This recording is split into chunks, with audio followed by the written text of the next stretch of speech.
Ovulation पता करने के लिए आजकल यूरिनरी ओव्यूलेशन किट्स भी आते हैं। ये ओव्यूलेशन किट्स कैसे काम करते हैं, इसके लिए थोड़ा सा मेंस्ट्रुअल साइकिल को जानना जरूरी है। Hi, I am doctor Kanika Sharma. I work as a fertility consultant in Birla fertility and IVF। जब हमारा अंडा बन रहा होता है, पीरियड के स्टार्टिंग में अंडा बनना शुरू होता है, उस पे एक हार्मोन काम करता है FSH।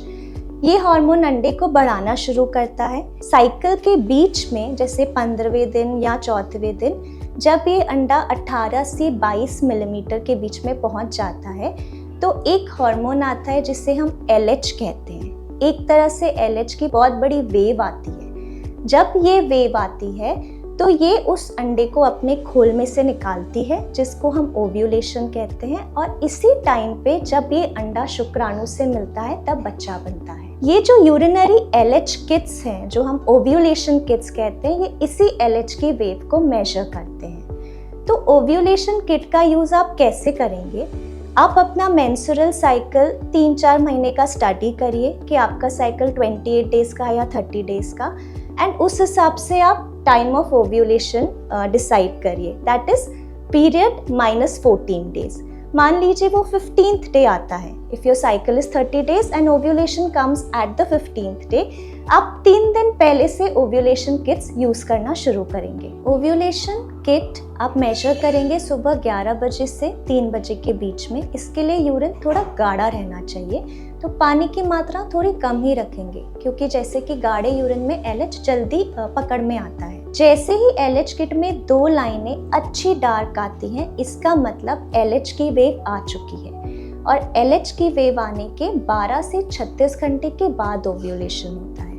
तो जब भी ये 2 लाइनें आ जाती हैं, उस दिन से लेके अगले 3-4 दिन तक आपको संबंध बनाना जरूरी है।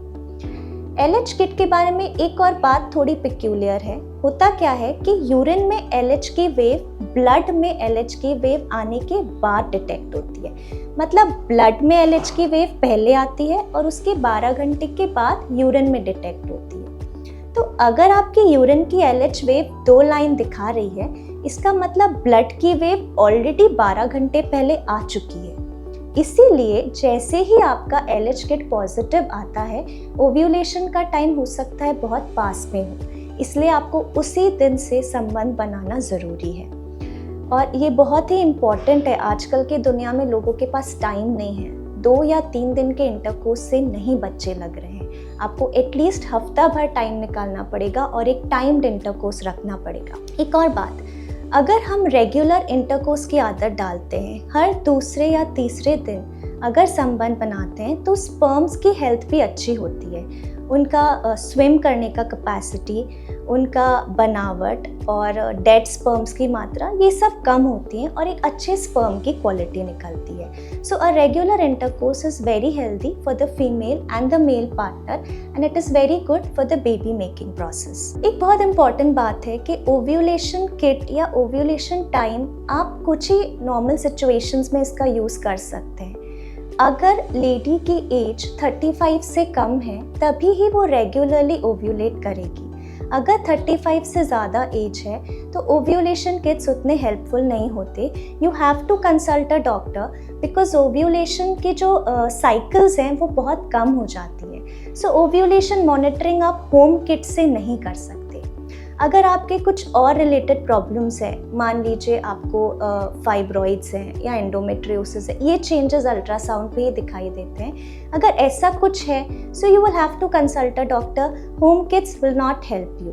अगर कुछ स्पर्म क्वालिटी डिफेक्ट्स हैं, अगर स्पर्म्स की मात्रा कम है या क्वालिटी डिफेक्ट है या स्विमिंग डिफेक्ट है, you will have to consult a doctor. You can not rely on the ovulation cycle and the ovulation kits. एक और बहुत इंपॉर्टेंट बात है, कुछ स्टडीज़ में देखा गया है, इन अ नॉर्मल फीमेल ऑल्सो एक साइकिल में 2 बार भी ओव्यूलेशन की वेव आ सकती है। इसका मतलब हम ओव्यूलेशन बहुत एक्यूरेटली हर साइकिल में प्रिडिक्ट नहीं कर सकते। अगर एज अ कपल आप स्ट्रगल कर रहे हैं to get pregnant, you have tried everything, ovulation kits, ultrasound treatment, and you are still struggling, you can always consult a fertility specialist. We have numerous ways to help you out and give you a healthy baby and a happy life. Thank you. Book a free consultation today.